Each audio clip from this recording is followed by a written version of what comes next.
Hey everyone, Theo here. Today I'm reviewing the Oukitel WP35, which is a 6.6-inch 5G rugged phone with a battery capacity of 11,000 mAh.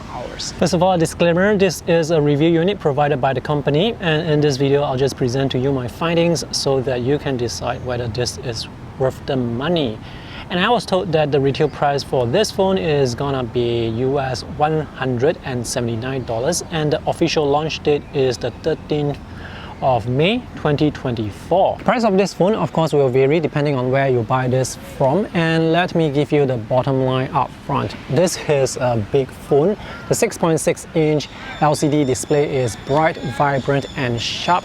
The weight is 360 grams, which is considered heavy compared to non-rugged phones, but compared to other rugged phones that I have tested, I'll say it's manageable weight. However, this is not a phone that I think you can use with one hand. You definitely need two hands, and when you're on the train and you're standing and holding the phone like this, you will feel the weight. Image quality of the display is fantastic, so that's easily one of the main selling points of this phone. And the build quality is really solid because this is designed as a rugged phone. I've been using this phone for a few weeks now, and the battery life, according to this app that I'm using, is 28 hours. So this phone can easily last for at least 2 days, 3 to 4 days. The phone comes with 8 gigs of RAM and the MediaTek Dimensity 6100 Plus chip. Overall performance is smooth and lag-free. So this runs on Android 14, which is almost stock, which means there aren't many features, but there is Google Play Store, so if you want to, you can always install new features through apps. Overall performance of this phone is smooth and lag-free, and this can be used for some light gaming as well. Playing games on such a big display is actually quite enjoyable. Image quality for the 64 megapixel camera behind is good enough. As for the 8 megapixel night vision and the 2 megapixel macro cameras, I don't find them to be that useful.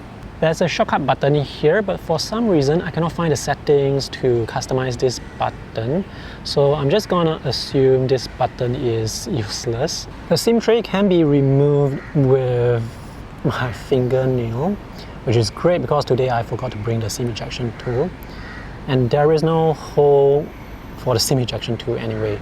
So this can hold 2 nano SIMs or 1 nano SIM with a micro SD card.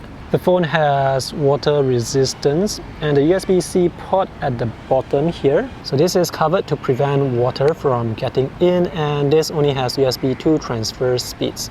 The speaker is loud, but unfortunately it sounds slightly hollow. When I first powered on the phone, I was quite relieved the user interface actually looks pretty good, so I don't have to install my own launcher, and the company did not install any bloatware except for some utility apps. Even though this phone has a large battery capacity, this cannot be used as a power bank for other devices. So the main selling point here is really the extra long battery life. Nowadays it's quite easy to find an Android phone with beautiful high-res, bright, vibrant display, so that on itself is not a selling point, even though this display is really good. And thankfully it has pretty smooth performance as well. So those are the pros and cons of this phone. And now let's take a look at the items included with the purchase. So this is the box. There is the user manual, warranty card, some other information. This is the charger and cable. The plug will vary depending on country, and this is an 18-watt charger. Now the charging speed for the phone is slow because of the huge battery capacity. And this is just a USB-C to USB-C charging cable.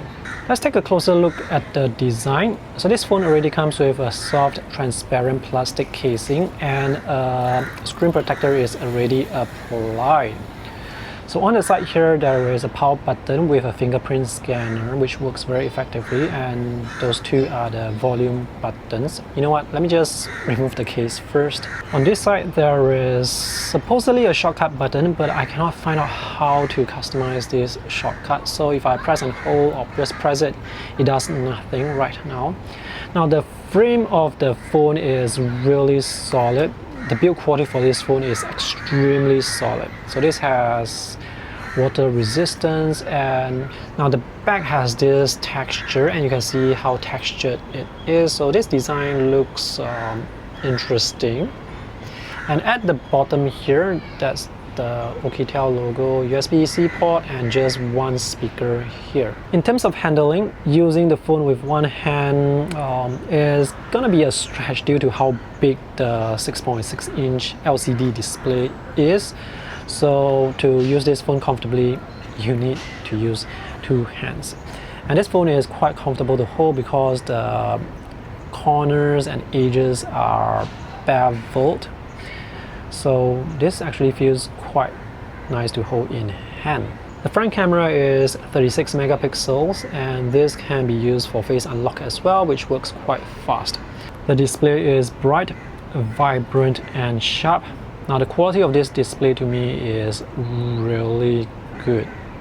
The 1080 by 2408 resolution looks sharp to me with no noticeable pixelation from one arm's distance away. It is difficult for me to show you how the display looks under direct sunlight because my camera's dynamic range is limited.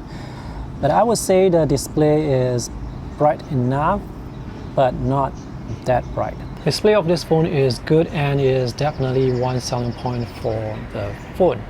Next, let's talk about the OS and user interface. So this phone runs on Android 14 and it doesn't come with any bloatware except for some utility apps. By bloatware, I mean shopping apps, free games. Yeah, so you don't find all those with this phone, which is nice. The OS is almost stock Android with minimal features. So if you need more features, you will have to install your own launcher or find those features with other apps. For example, one feature I like to use is tap to show the clock, but there isn't such feature. So to see the clock, I have to lift to see the clock. The fingerprint sensor works quite effectively. The user interface actually looks really nice, so I don't have to install my own launcher. So that to me is actually another selling point. For the past few weeks that I have been using the phone, I did not experience any lag, so that is great. So the performance is really smooth and lag free. There is 8 gigs of RAM, and this is the specs for the chip. Now on their website they say this is the MediaTek 6100 Plus processor. Anyway, I want to scroll down here to tell you that this is Wi-Fi L3. This is not L1, unfortunately. Because this phone does not have Wi-Fi L1, the video streaming resolution will be limited to just 480p, depending on which streaming service you are using, of course. Let's talk about the downsides. There is no 3.5mm audio jack, unfortunately. The USB-C transfer speed is USB 2. The speaker is loud but sounds hollow, and audio or sound only comes out from this speaker. The sound does not come out from here unless you are taking calls. There is NFC, but it only works with Google Play. Or is that a downside? I've pretty much covered everything I wanted to say about this phone, so if you guys have other questions, let me know in the comment section below. As to whether this phone is worth the money, well, you guys can decide. The last thing I want to say is this review is quite easy for me to make because for the past few weeks that I have been using the phone, I didn't really experience any issues at all. So as with any budget phones, there will always be downsides and limitations, and you have to weigh the pros and cons to decide whether this is worth your money. And if you are interested by this, you can use the links that I have for you in the video description below. Thanks for watching. See you guys in the next video. Bye!